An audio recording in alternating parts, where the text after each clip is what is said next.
Welcome, welcome, welcome. We are about ready to start. Can I hear from you one more time? Who wants to stand with Arizona?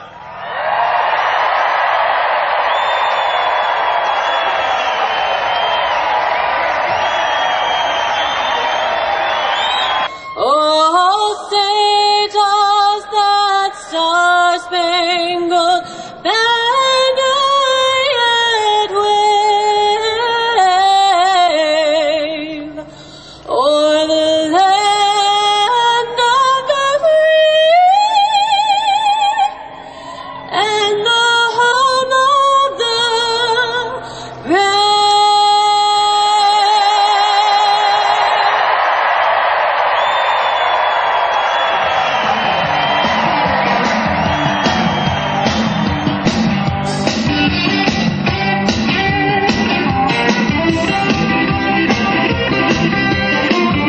Introduce you to a man from law enforcement right now.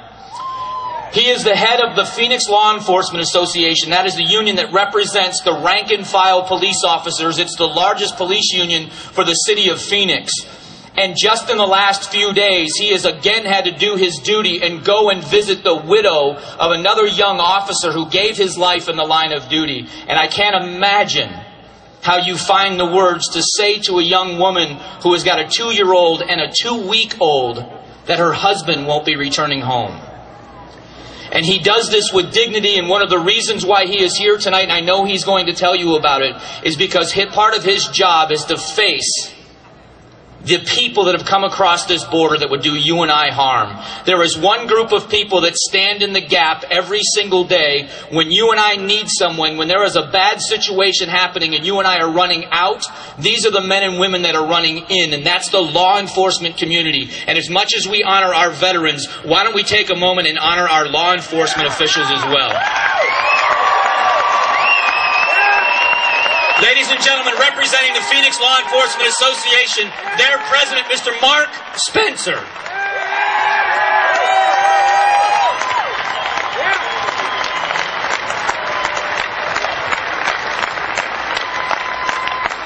Thank you so very much, and I'd ask you tonight to remember the Travis Murphy family in your prayers. My name is Mark Spencer, and I'm the president of the Phoenix Law Enforcement Association. PLEA represents 2,400 rank-and-file Phoenix police officers. Please don't confuse police managers with police officers. That'd be a big favor for us. PLEA members have directly experienced the blunt end of illegal immigration. On Thursday, July the 1st, 1982, Phoenix police officer Ignacio Conchos and his partner, Phoenix police officer John Davis, entered a bar in search of a bank robbery suspect. Both officers were mortally wounded when the illegal alien suspect began shooting inside the bar. Efren Contreras Lopez was a multiple crosser. On Friday, May 27th, 1988, Phoenix police officer Ken Collins was murdered by an illegal alien carrying out a bank robbery. Rudolfo Romero, one of the killers, remained at large for 12 years in Mexico and was extradited under the assurance that the death penalty would not be pursued. On Monday, September 15th, 1997, Phoenix police officers Jim Cleaver and Jerry Kilgore were gunned down by an illegal alien who had violated the terms of his probation. It should be noted that the first stipulation for a person on probation in the state of Arizona is to be a law-abiding citizen. For a judge to place an illegal alien on probation facilitates the impossible. On Sunday, December 21st, 1997, Phoenix police officer Brian Wilbur was seriously injured when he was struck by a car driven by an intoxicated illegal alien. On Friday, March 26th, Phoenix police officer Mark Atkinson was murdered in an ambush by 3 illegal aliens.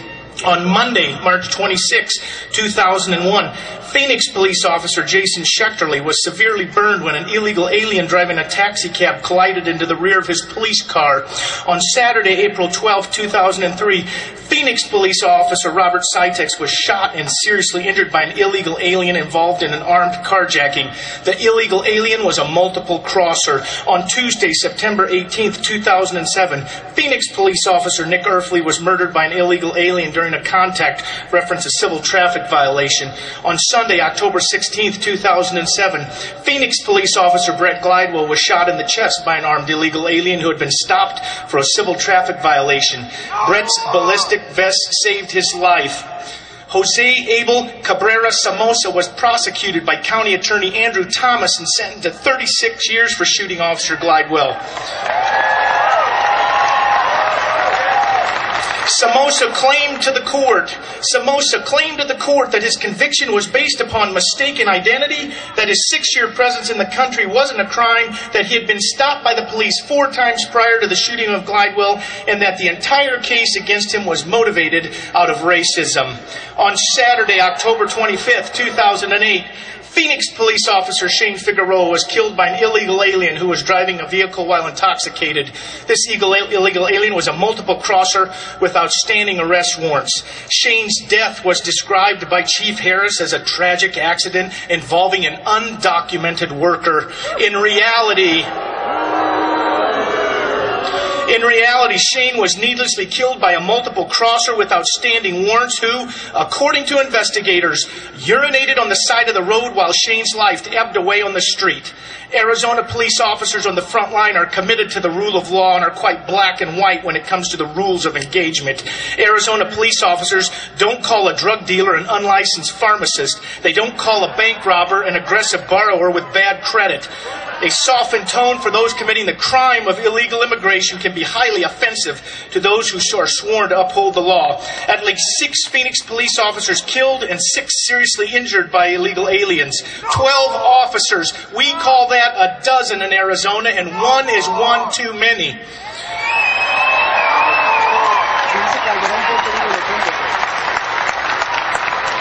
The Phoenix Police Department routinely, as a matter of common sense policing tactics, engages in proactive strategies when addressing various crimes, 2 examples being prostitution and DUI. It's clearly understood that serious crimes orbit around these misdemeanors, and a proactive approach heads numerous problems off at the pass. Starting around March 2004, when it came to the crime of illegal immigration, the Phoenix Police Department pulled the plug and abandoned this proactive strategy. The Phoenix Police Department routinely, as a matter of common sense, allows its personnel to work with federal partners. We interact routinely with the DEA, FBI, ATF, Secret Service, and even postal inspectors. But when it came to the crime of illegal immigration, starting around March 2004, the Phoenix Police Department pulled the plug and restricted an isolated partnership with ICE. This abandonment was clearly seen in what's known as Operations Orders 1.4.3. Simply translated, Ops Orders 1.4 mandated that an illegal alien commit another crime or serious felony before an officer could contact ICE. When it came to illegal immigration in Phoenix, another crime, another victim, another cost, more damage were required prior to a police phone call to ICE for disposition. Our members believe that this policy was broken. 3 important issues Phoenix police officers communicated about the old 2004 immigration policy. Number 1, our members clearly saw a connection between illegal immigration and calls for service, a connection between illegal immigration and numerous other crimes. The old 2004 immigration policy did not cultivate deterrence. Number 2, Phoenix police officers do not believe that skin color dictates conduct. Ethnicity is not indicative of criminality. Crime is a choice. Number 3, the federal government is failing miserably at protecting the borders. Border Patrol and ICE personnel need the tools and the freedoms to do their job. Department homicide.